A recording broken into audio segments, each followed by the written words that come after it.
এই সমাজে বহু শিক্ষিত মানুষ আছে, তার চাইতে বড় চোর আর কেউ নাই।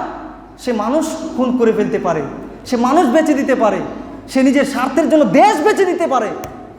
মনে রাখবেন আল্লাহর মেহমানেরা, মানুষের মধ্যে যখন ধর্মবোধ চলে যায়, ধর্মের আল্লাহর প্রতি বিশ্বাসটা চলে যায়, ওই মানুষটা বেপরোয়া হয়ে যায়, ওই মানুষটা মোরালিটিহীন, নৈতিকতাহীন মানুষ হয়ে যায়। ওই বেপরোয়া মানুষ শিক্ষিত হইল না এ প্লাস পাইলো, তাতে আমাদের কিচ্ছু যায় আসে না।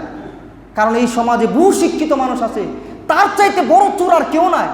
সে মানুষ খুন করে ফেলতে পারে, সে মানুষ বেঁচে দিতে পারে, সে নিজের স্বার্থের জন্য দেশ বেঁচে দিতে পারে। এরকম শিক্ষিত চোরও আছে না নাই সমাজে?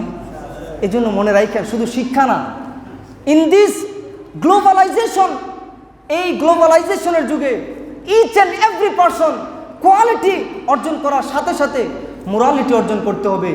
আপনার মধ্যে যে একটা অ্যাকাউন্টেবিলিটির জায়গা আছে, ধর্মীয় বিশ্বাস, এটা বাড়াতে হবে ইনশাআল্লাহ, যে আমরা মুসলমান, আমাদের আখিরাতে জবাব দিতে হবে প্রতিটা কাজের। আমরা মন গড়ামত চলতে পারি না।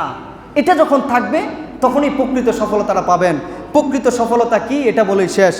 আল্লাহ তাআলা কোরআনের 10 নম্বর পারা 9 নম্বর সূরা তাওবার 72 নম্বর আয়াতে বলেন, রিদওয়ানুম মিনাল্লাহি আকবার যালিকা হুয়াল ফাউজুল আযীম।